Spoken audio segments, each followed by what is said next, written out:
네, 오늘은 시편 10편입니다. 자, 오늘 시인이 어떻게 시를 시작하죠? 자, 1절에 보시면 여호와여 어찌하여 멀리 서시며 어찌하여 환난 때에 숨으시나이까. 자, 이 탄원은요. 앞에 10편, 9편과는 다른 고백입니다. 자, 앞에 9편에서 이 다윗은 어떻게 고백했었죠? 자, 여호와는 환난 때에 요새이시로다. 자, 그렇게 고백을 했었었죠. 자, 그런데 지금 뭐라고 해요? 환난 때에 숨으시나이까. 그러니까 지금 다윗은 하나님의 숨으심에 대해 하나님께 탄원하고 있습니다. 자, 왜냐하면 이 악인들의 극심한 횡포 때문입니다. 자, 세상을 보니 악인들의 불의가 만연합니다. 자, 그들은 하나님을 멸시하며 힘 없는 자를 착취합니다. 자, 그럼에도 그들을 향한 하나님의 심판이 보이지 않습니다. 자, 그래서 시인은 끓어오르는 의분에 겨워 하나님께 부르짖는 것입니다. 여호와여 어찌하여 멀리 서시며 어찌하여 환난 때에 숨으시나이까. 그러니까 악인들을 지체 없이 심판해 달라는 거죠. 자, 그런데 여기서 우리가 주목해야 할 악인들의 모습이 있습니다. 그러니까 지금 악인들은요 무신론자가 아닙니다. 자, 오늘 악인들의 특징은 하나님의 존재 자체를 부정하는 자들이 아닙니다. 자, 이들은 하나님의 존재를 인정합니다. 하나님의 존재는 인정하지만 그분이 우리를 심판하시는 분이라고 인정하지는 않습니다. 그러니까 하나님은 살아 계시되 인간의 역사 속에서는 개입하시지 않는다고 생각하는 것입니다. 이런 자들을 가리켜서 실천적 무신론자들이라고 말합니다. 그러니까 하나님의 존재는 인정하지만 실제 삶의 자리에서는 하나님이 없다 하며 살아가는 자들입니다. 자, 그래서 한번 4절을 한번 보십시오. 악인은 그의 교만한 얼굴로 말하기를 여호와께서 이를 감찰하지 아니하시며 자, 그의 모든 사상에 하나님이 없다 하나이다. 그러니까 여기 감찰하지 않는다는 말은요. 그러니까 히브리어로 다라시라는 단어인데요. 그러니까 벌하다라는 의미입니다. 그러니까 악인들은 하나님의 존재를 인정합니다. 자, 그러나 하나님은 인간을 심판하지 않는 분이라고 여긴다는 것입니다. 자, 이것은요 앞서 시편 9편의 의인과는 대조되는 생각입니다. 자, 시편 9편 12절에서 시인은 하나님은 피 흘림을 신문하시는 분이라고 했습니다. 그러니까 시인이 믿는 하나님은 심판하시는 하나님, 감찰하시는 하나님이셨습니다. 자, 그러나 지금 악인은 뭐라고 해요?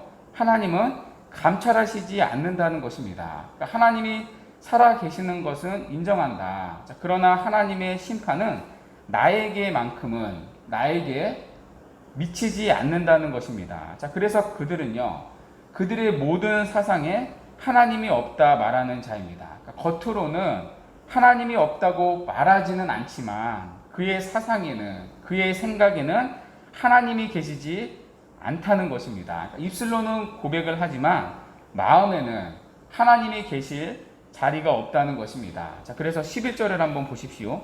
그가 그의 마음에 이르기를 하나님이 잊으셨고 그의 얼굴을 가리셨으니 영원히 보지 아니하시리라 하나이다. 또 13절에 그의 마음에 이르기를 주는 감찰하지 아니하리라. 그러니까 악인들에게 하나님은 한마디로 어떤 분이죠? 벌하지 않는 분, 심판하지 않는 분이라는 것입니다. 자, 그래서 악인들의 삶을 보십시오. 자, 그들은요, 더 기고만장해진 채로 살아갑니다. 그러니까 당연하죠.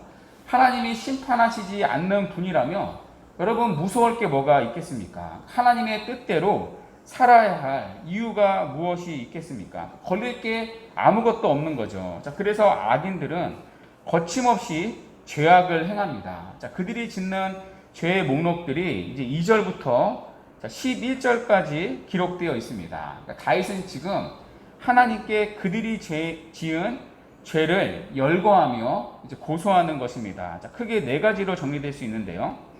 자, 첫 번째는 그들의 교만한 죄악입니다. 자, 2절에 보시면 악한 자가 교만하여라고 말합니다. 교만은 악한 자의 첫 번째 특징입니다. 또 4절에 보시면 자, 그들이 교만한 얼굴로 말한다고 했습니다. 여러분, 사람의 얼굴은요, 그 심사를 드러내는 법이죠. 그러니까 악인의 얼굴에는 교만함이 드러나고 있다는 거죠. 또 6절을 보십시오. 그들은 스스로 말하기를 나는 흔들리지 아니하며 대대로 환난을 당치 않는다고 말합니다. 대대로 환난을 당하지 않는다. 여러분, 이 얼마나 교만한 말입니까? 어떻게 사람이 미래의 일을 확신할 수 있습니까? 인간은 미래의 일에 대해서 아무것도 알 수가 없습니다. 자, 그리고 미래에 대해서는 아무런 힘이 없습니다. 자, 그럼에도 불구하고 나는 대대로 환난을 당치 않을 거라는 호언장담을 하고 있습니다. 여러분, 이것이 바로 교만 아닙니까? 두 번째로 악인의 특징은요, 그의 성공입니다. 자, 5절에 보시면 시인은 그의 길은 언제든지 견고하다고 말합니다. 그러니까 시인이 보기에 악인은 언제든지 견고한 것 같다는 거죠. 그러니까 쉽게 말해 세상적으로 형통하다는 말입니다. 그러니까 그들이 하는 모든 일에서 그들은 성공하는 것처럼 보인다는 거죠. 그가 손대는 사업은 다 성공하고 이제 망하지를 않고, 그러니까 이런 식으로 이제 성공을 한다는 거죠. 자, 세 번째 악인의 특징은요, 힘없고 가난한 자들을 멸시하고 억누른다는 것입니다. 자, 2절에 보시면 자, 그들은 가련한 자를 심히 압박하오니라고 했습니다. 또 8절과 9절에 보시면 그는 가련한 자를 엿보고 잡는다고 말합니다. 그러니까 가난하고 힘이 없고 불쌍한 자들을 억압한다는 것입니다. 또 심지어 8절에 보면 그들은 무지한 자들을 죽인다고 말합니다. 그러니까 그들은 살인도 서슴지 않는다는 것입니다. 또 네 번째로 이 악인의 특징은요, 하나님께 대하여 담대합니다. 그러니까 하나님을 두려워하지 않습니다. 자, 3절에 보시면 여호와를 배반하여 멸시한다고 말합니다. 하나님에 대한 두려움이 악인들에게 조금도 없는 거죠. 자, 그런데 악인들이 이렇게 할 수 있는 이유가 어디에 있다고요? 악인들이 이렇게 살아가는 뿌리가 어디에 있습니까? 하나님이 그들을 감찰하시지 않는 분이라고 생각하기 때문입니다. 하나님이 그들의 악행에 관심을 두지 않는다고 생각하기 때문입니다. 뿐만 아니라 11절을 보십시오. 하나님이요 잊으신다고 말합니다. 행여 자신들의 죄악을 본다 하더라도 하나님은 곧 그 죄악을 잊어버리신다는 것이죠. 자, 그래서 하나님은 자신들의 죄악을 심판하지 않는다는 것입니다. 자, 그러니까 악인들이 거침없이 이러한 악행들을 행하여 나가는 거죠. 그러니까 무서울 게 없는 거죠.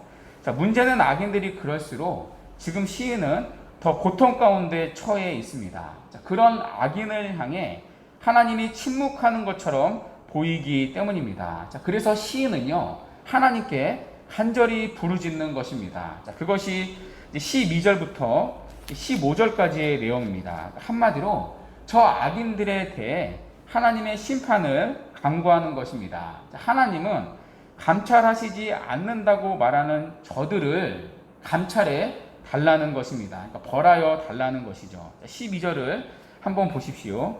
12절에 보시면 여호와여 일어나옵소서, 하나님의 손을 드옵소서. 자, 일어나옵소서, 이 말은 뭐죠? 지체하지 말고 빨리 하나님 개입해 달라는 것입니다. 그러니까 악인들의 저 교만함을, 저 죄악을 빨리 혼내달라는 거죠. 왜냐하면 시인이 믿는 하나님은 감찰하시는 분이기 때문입니다. 그러니까 모든 것을 보시고 아시고 심판하시는 분이기 때문입니다. 자, 그래서 14절에서 시인이 하나님에 대해 고백하는 표현들을 한번 보십시오. 14절에 보시면 주께서는 보셨나이다. 주는 재앙과 원한을 감찰하시고, 그러니까 보셨나이다. 감찰하시고, 그러니까 한마디로 시인이 믿는 하나님은 감찰하시는 하나님이라는 것입니다. 자, 그래서 비록 하나님의 심판이 당장의 악인들의 삶에 나타나지는 않는 것처럼 보일지라도 하나님은 지금도 그들의 모든 것을 보시고 아시고 감찰하고 계신다는 것입니다. 그러니까 그들의 마음의 숨은 동기와 중심과 그들의 모든 일거수일투족을 다 감찰하고 계신다는 것입니다. 자, 그래서 시인은요, 하나님이 그들의 죄악을 공의로 갚으실 것을 믿습니다. 자, 그래서 시인은 마지막 18절에서 이렇게 기도를 마칩니다. 고아와 압제 당하는 자를 위하여 심판하사 세상에 속한 자가 다시는 위협하지 못하게 하시리이다. 그러니까 다시는 악인들이 고아와 압제 당하는 자를 위협하지 못할 때가 온다는 것입니다. 왜냐하면 감찰하시는 하나님이 그들을 반드시 심판하실 것이기 때문입니다. 그러니까 다윗은 지금 최후의 승리를 확신하는 것입니다. 이렇게 다윗은요, 승리의 외침으로 이 탄원을 지금 마칩니다. 자, 오늘 우리는 이 시에서 하나님을 향한 의인과 악인의 극명한 관점, 극명한 태도를 보게 됩니다. 자, 의인에게 하나님은요, 감찰하시는 하나님이십니다. 자, 그러나 반대로 악인에게 하나님은요, 어떤 하나님이죠? 감찰하시지 않는 하나님입니다. 자, 오늘 악인들을 보십시오. 자, 이들은요, 이론적 무신론자들이 아닙니다. 이론적으로 하나님의 존재를 부정하는 자들이 아닙니다. 엄밀히 말하면 실천론적 무신론자들입니다. 그들은 하나님이 계시다고 입술로는 고백합니다. 하나님의 존재를 긍정하고요. 자, 그러나 삶의 자리에서는 막상 하나님을 인정하지 않습니다. 삶의 자리에서는 하나님이 없는 사람처럼 살아갑니다. 삶의 자리에서는 막상 하나님을 두려워하지 않습니다. 또 심판의 날이 올 것을 두려워하지 않습니다. 자, 그런 이들을 신천론적 무신론자라고 부릅니다. 자, 그렇다면 자, 우리는 어떻습니까? 우리는요, 우리가 믿는 하나님이 감찰하시는 하나님이라는 사실을 믿습니까? 저는 지금 하나님의 존재를 인정하느냐 그렇게 묻는 게 아닙니다. 자, 악인들도요, 하나님의 존재를 인정한다고 말합니다. 그러니까 저는 지금 우리가 믿는 하나님이 감찰하시는 하나님이라는 사실을 믿고 있는지 묻는 것입니다. 여러분이 믿는 하나님이 우리의 모든 것을 보시고 아시고 심판하시고 상 주시는 하나님이라는 이 사실을 믿습니까? 또 그 믿음이 우리의 말과 걸음을 주장하고 있습니까? 또 그 믿음이 우리를 하나님 앞에서 살도록 만들고 있습니까? 또 그 믿음이 세상의 사람들과는 다른 삶의 차이를 만들어내고 있습니까? 이런 관점에서요, 오늘 악인들은 교회 밖에서만 있는 게 아닐 수 있습니다. 어쩌면 우리 안에도 있을 수 있습니다. 우리 역시 실존론적 무신론자로 살아갈 때가 있을 수 있기 때문이죠. 우리 역시 하나님이 없다고 실제로 얘기하지는 않습니다. 자, 그러나 막상 하나님이 없는 것처럼 예배하고 하나님이 없는 것처럼 기도하고 하나님이 없는 것처럼 직장 생활을 하고 하나님이 보시지 않는 것처럼 대화를 하고 하나님이 감찰하시지 않는 것처럼 살아가지 않습니까? 사실 교회를 향한 세상의 비난이 여러분 이것 아닐까요? 너희를 보니 하나님이 살아계시지 않는 것처럼 보인다.